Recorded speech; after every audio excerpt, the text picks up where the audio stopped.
The rain had eased into a relentless drizzle, yet it did little to wash away the oppressive gloom clinging to the woods. Each step Ellis took on the sodden trail felt like a deeper descent into a world where sunlight struggled to penetrate the dense canopy of tangled branches. Beside her, the local man, she still hadn't asked his name, moved with a silent determination born from generations spent amongst these trees.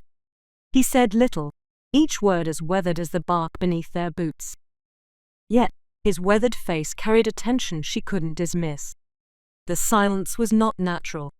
Not the comforting hush of the deep woods, but a strained stillness devoid of birdsong or the soft rustle of foraging animals. Even the rain seemed muted, the drops splattering against leaves a muted counterpoint to the pounding of Ellis' own heart. "We're close," the man grunted, his voice barely carrying above the rain. Those fools wouldn't have risked straying far from the trails. Not in this. He gestured around them, and for the first time, Ellis noticed a subtle wrongness to their surroundings. The undergrowth seemed thicker here, thorns catching at her clothes, tree roots forming treacherous snares underfoot.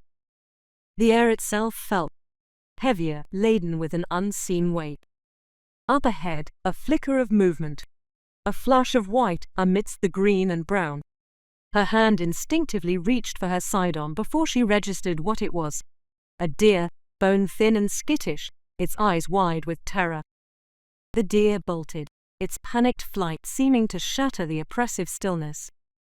In its wake, the silence settled back in, thicker than before. And now, beneath the steady patter of rain, Ellis thought she heard another sound.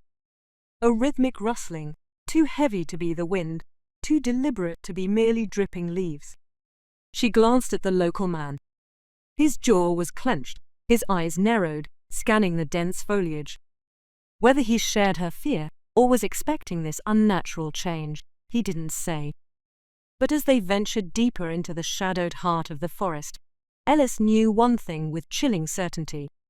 Something ancient and hungry was stirring in the rain-soaked darkness, and it was already aware of their approach. The rhythmic rustling grew steadily louder, a sound like claws scraping against bark. Ellis' breath caught in her throat. Was it her imagination, heightened by the oppressive silence and the local man's tense posture? Suddenly, the trees ahead parted, revealing a narrow trail branching off from the one they were on. It was barely visible, almost reclaimed by the undergrowth, but the way the local man's eyes narrowed upon it spoke volumes. "There," he muttered, his voice low and rough. "That's where it leads." Ellis' pulse quickened. This wasn't just one of the many deer trails crisscrossing the forest. This was deliberate, a path chosen with purpose. "Cult?"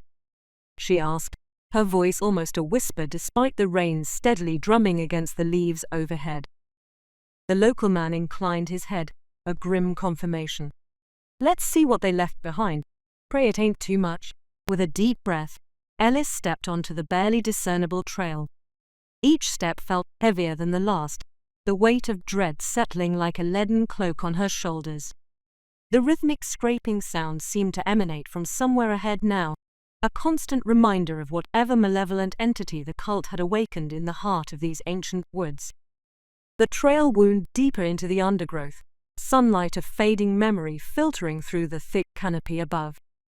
As they continued, Ellis noticed subtle clues left behind, a torn scrap of fabric unlike anything worn by locals, a strange symbol carved into a tree trunk, the lingering scent of an unfamiliar, acrid smoke. Each discovery, however insignificant, chipped away at the fragile barrier of her skepticism. This wasn't a mere investigation anymore. This was a descent into a world of nightmarish whispers and ancient terrors. The further they delved down the hidden path, the more pronounced the signs of the cult's presence became. Strange glyphs, roughly painted onto moss-covered rocks, glared up at them like monstrous eyes. The sickly sweet scent of burnt offerings hung heavy in the damp air, mingling with a metallic tang that caused a prickle of unease to race down Ellis' spine. Ahead the ground sloped sharply downward, a tangled mass of vines and exposed roots forming a makeshift barrier. The local man hesitated, one hand resting on the shotgun slung across his back. They wouldn't have come this far for nothing, he muttered. Best be ready. Ellis followed his gaze, her heart a frantic drumbeat in her ears. The scraping sound she'd heard earlier had faded away, replaced by a silence more oppressive than any noise. With a crunch of leaves and snapping of twigs, they pushed through the makeshift barrier. The sight that greeted them caused Ellis to gasp sharply. A small clearing lay before them, the ground a patchwork of trampled leaves and what looked suspiciously like dried bloodstains. At the far end, a towering oak, its branches heavy with lichen, dominated the scene. But it was the figure huddled at its base that drew their eyes. A young boy, no older than a teenager, crouched with his back to them. His exposed skin was a canvas of intricate tattoos, swirling lines and geometric shapes that seemed almost to pulse in the dim light filtering through the trees. The tattoos weren't merely decorative, they had a purposeful quality to them, as though each mark was a word in a language Ellis couldn't comprehend. They covered his arms, his thin chest, even creeping up his neck towards his face. Some seemed crudely drawn, others etched with a precision that hinted at a long and intricate ritual. There was power in those markings, a chilling sense of the unknown that mirrored the growing dread in Ellis' chest. He was shaking uncontrollably, his sobs the only sound in the eerie stillness. The local man took a cautious step forward. Words tumbled from his lips in a dialect Ellis didn't recognize, his voice low and soothing despite the tension etched across his face. The boy turned slowly, revealing eyes filled with stark terror. His hands flew to his mouth, stifling a scream as his gaze fell upon them. After several tense minutes, the boy's frantic sobs subsided into quiet whimpers. The local man knelt beside him, his voice a gentle murmur, the unfamiliar words seeming to have a calming effect. Ellis hovered nearby, trying to read the boy's body language. Wide eyes still filled with terror, but his trembling had eased slightly. The local man turned to Ellis, a grim line etching itself between his brows. Boy says he saw it, he translated, his voice low. The creature, that they woke it up, down in some old ruins near the falls.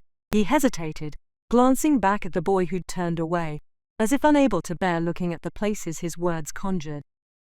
You don't know the words for most of it, the local man continued, frustration coloring his tone. But he keeps drawing in the dirt, eyes, big eyes that glow like fire. Ellis swallowed hard. This wasn't just local superstition anymore, it was a terrified child's account of something monstrous lurking nearby. Can he show us? She asked, her voice steadier than she felt. Where this happened? The local man and the boy exchanged a rapid string of words in the unfamiliar dialect. The boy hesitated, his fear-filled gaze darting between Ellis and the dense foliage surrounding the clearing. Finally, he gave a jerky nod, his shoulders slumped in defeat. He'll take us, the local confirmed, his weathered features grim. Says it's close. With the tattooed boy leading the way, they ventured deeper into the woods. The air felt unbearably heavy now, each breath a struggle. Ellis found herself mirroring the boy's furtive glances towards the shadows, half expecting to glimpse crimson eyes gleaming in the oppressive darkness. The tattooed boy moved with an eerie grace born from desperation. He'd stopped shaking, but a silent fear radiated from him. His footsteps padded softly on the damp ground, guiding them further from the faintly discernible trail and deeper into the shadowed heart of the forest. With each step, the undergrowth seemed to grow more tangled, the gnarled roots more treacherous. They were no longer walking, but clambering over fallen logs and pushing through thickets of thorn-laden vines. The lingering rain, now a fine mist, clung to their clothes and blurred their vision. Even the comforting presence of the local man at her side did little to quell Ellis' growing unease. The sounds of the forest had changed. Not just the absence of birdsong, but an unnerving stillness. Not peaceful, but expectant, as though the very trees were holding their breath. The occasional snap of a twig underfoot sounded like a gunshot in the silence. They were being watched. This wasn't merely her imagination anymore, it was a primal certainty, a bone-deep knowledge that a predator far more dangerous than any animal stalked them through the undergrowth. And then, ahead of them, the trees thinned. Through the tangled branches, a flash of grey caught Ellis' eye. At first, she thought it was a natural rock formation. But as they drew closer, the horrifying truth became clear. The ruins were old, built of stones long since stained black with moss and lichen. A crumbling archway marked what might have once been an entry point, and the shattered remains of a wall snaked through the clearing like the skeletal spine of some long-dead beast. But it wasn't the age of the ruins that sent a shiver down Ellis' spine. It was the unnatural chill clinging to the air, and the lingering sense of wrongness that seeped from the very stones themselves. This place was a wound in the fabric of the forest, a dark echo left behind by the cult's profane ritual. The tattooed boy stopped abruptly a few paces from the crumbling archway, his thin frame rigid with terror. He pointed a trembling finger towards the ruins, his lips forming silent words. The local man's expression tightened. "He sees it," he whispered to Ellis. "Not the creature itself, but the mark it leaves behind, a kind of taint." Hesitantly, Ellis followed the boy's pointing finger. At first, she saw nothing unusual. Then, a glint of light on the rain-slick stones caught her eye. She took another step, then recoiled in a mixture of horror and disbelief. Scratched into the mossy surface of the stones was a symbol, an elongated eye, its shape both crude and chillingly intricate. It seemed to burn itself into Ellis' mind, a stark contrast against the natural weathering of the ancient structure. "Naraka," the local man breathed, his voice a harsh rasp. "That's its mark." Suddenly, a guttural growl echoed from within the ruins. It wasn't a sound any animal could make, a rumble that seemed to come from the earth itself, a monstrous voice echoing across the desolate clearing. The boy whimpered, his eyes filled with stark terror. The mist swirled, stirred by an unseen wind that carried a sudden sharp chill. Then they caught it, a flash of crimson amidst the crumbling stones. 2 pinpoints of malevolent light that seemed to bore into them. And for a terrible moment, in the heart of those ancient ruins, Ellis met the gaze of the creature called Naraka. Fear, raw and primal, surged through Ellis' veins. Every instinct within her screamed for flight. She spun on her heel, the image of those crimson eyes seared into her mind. "We have to go," she shouted, her voice hoarse. Now, grabbing the boy by the arm, she stumbled back towards the way they'd come, the local man close behind, his shotgun now raised and ready. The boy whimpered, his gaze fixed on the archway as they retreated, his body trembling violently despite the urgency. A deep, rumbling snore echoed behind them, a sound that made the ground beneath their feet vibrate. Whatever creature lurked within those ruins, it was roused now, and their intrusion had made them its prey. The trek back through the woods was a frenzy of blind panic. Branches tore at their clothes, roots tripped them, the mist a disorienting shroud blurring their path. Yet, it was the fear that drove them, a certainty that something truly monstrous stalked their every step. They heard it before they saw it. A rhythmic scraping sound, claws on bark, moving with unnatural speed through the undergrowth.